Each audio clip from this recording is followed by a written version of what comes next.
I hope आप सब लोगों ने ज़ोडिएक किलर के बारे में तो सुना ही होगा। He was the most famous unknown serial killer of all time and he was very intelligent. And till date, nobody knows who was the Zodiac Killer. This video is all about the top 10 facts you should know about the Zodiac Killer. So without wasting any time, let's start our video.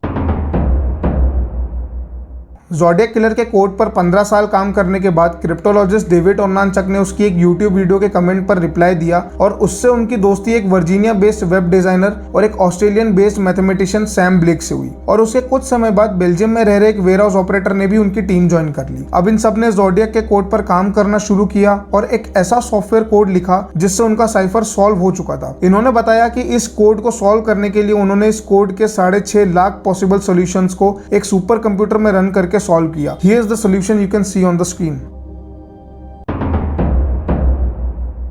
Black के हिसाब से zodiac ने जो encryption scheme उसके 350 cipher में use की थी वैसी स्कीम 1950 के आर्मी क्रिप्टोग्राफी मैनुअल में देखी जाती है और ज़ोडिएक ने उन कोड्स को उल्टा लिखा था ताकि उसे पढ़ना और भी मुश्किल हो जाए। ज़ोडिएक के दूसरे कोड्स भी कुछ हद तक मिलिट्री कोड से मैच होते थे। दूसरे एविडेंस के हिसाब से ज़ोडिएक ने जहां मर्डर्स किए थे वो उस जगह को बहुत अच्छे से जानता था और उसे मैप्स की बहुत अच्छी खासी नॉलेज भी थी। एक क्राइम सीन पर ज़ोडिएक के बूट्स का प्रिंट नेवी में पहने जाने वाले कॉम्बैट शूज से मैच भी होता था। सो let me know in the comment section what's your thought on this. आगे बढ़ने से पहले let me be clear, it's not yet proved that Arthur Lee was the Zodiac Killer, but the thing is Arthur Lee की कई सारी similarities थी Zodiac Killer के साथ, जैसे कि वो एक वॉच पहनता था जिसका ब्रांड नेम Zodiac था and also had the same symbol he used to draw in his every cipher. उसने एक बार अपने फ्रेंड को ये भी बोला था कि call me the zodiac and I wanted to kill people. इसके अलावा उससे एक एलिमेंट्री स्कूल से निकाल दिया था and that is why he wanted to pick off the kids as they come bouncing out. उसे ज़ोडिएक पुलिस इसलिए नहीं प्रूव कर पाई क्योंकि साइफर की और उसकी हैंडराइटिंग मैच नहीं होती थी and DNA was also not matched. What you believe about him, let me know down in the comment section. In 2018 investigators ने ज़ोडिएक के लेटर्स जिससे उसने साइफर भेजने में यूज किया था उन सारे लेटर्स को उन्होंने स्पेशल डीएनए एनालिसिस के लिए भेजा and they tried to find a match and they got the match too. पर जो डीएनए का मैच उन्हें मिला वो आर्थर ली से मैच नहीं होता था and match was somehow imperfect क्योंकि लेटर्स बहुत पुराने हो चुके थे, but it can rule out the suspects. Unfortunately हम ज़ोडिएक से तो नहीं पूछ सकते क्योंकि 1974 के बाद ज़ोडिएक जस्ट डिसअपियर्ड। उसका कोई लेटर नहीं आया, न ही उसने किसी का मर्डर किया। ज़ोडिएक एक लिटरली बहुत इंटेलिजेंट एंड हाई आईक्यू वाला बंदा था बिकॉज उसके cipher were very hard to crack and जो लास्ट के 2 साइफर थे वो आज तक भी क्रैक नहीं हुए। और जिस तरीके से उसने मर्डर्स किए थे फिर वो पुलिस में कॉल करके एक्सेप्ट किया करता था और फिर साइफर और मर्डर सीन के एविडेंस भेजा करता था। व्हाट आई बिलीव इज उसको खुद पर बहुत भरोसा था and he new very well कि कोई उसे पकड़ नहीं पाएगा।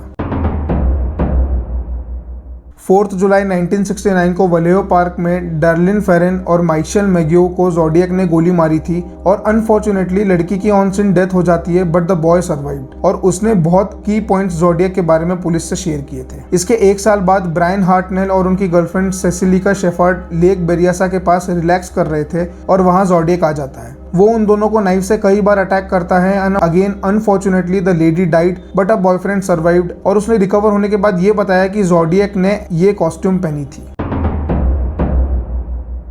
The main 5 victims of Zodiac were Darlene Ferrin, Michael Mageau, Cecelia Shepard, Bryan Hartnell और पॉल ली स्टाइन जो कि एक टैक्सी ड्राइवर था and he was murdered in his own taxi. Zodiac ने अपना पहला लेटर प्रेस को 1 अगस्त को भेजा था और सेम लेटर्स उसने 3 और प्रेस ऑफिस में भेजे थे। उस लेटर में उसने लेक हरमान रोड के मर्डर्स और ब्लू रॉक स्प्रिंग शूटिंग्स को करने का कन्फेस किया था एंड ज़ोडिएक ने इस लेटर्स के साथ एक और डिमांड की थी कि उसके ये लेटर्स न्यूज़पेपर के फ्रंट पेज पर प्रिंट होने चाहिए वरना he will go on a mass murder of 12 random people on next weekend which eventually didn't happen. जैसे जैसे ज़ोडिएक लेटर्स भेज रहा था उसके साथ ज़ोडिएक के demands were getting bolder and ciphers were becoming more complicated from which 3 ciphers are not solved yet. Zodiac के final letter में उसने ये क्लेम किया था कि he have killed 37 people till date. Zodiac सिर्फ लेटर्स लिखकर प्रेस से कम्युनिकेट नहीं करता था। उसके दूसरे मर्डर के बाद ज़ोडिएक ने एक टेलीफोन बूथ से पुलिस को कॉल किया था और कन्फेस किया था that he was the murderer of both the killings he has done. And situation को थोड़ा ट्रिकी बनाने के लिए उसने पुलिस स्टेशन से कुछ दूरी पर लगे एक फोन बूथ से ही कॉल किया था। So what I believe is zodiac was the most notorious and intelligent serial killer who was never caught by the police and till date no one knows who was the zodiac killer. So that's it for today guys. Hope you liked the video and story. Don't forget to like and subscribe.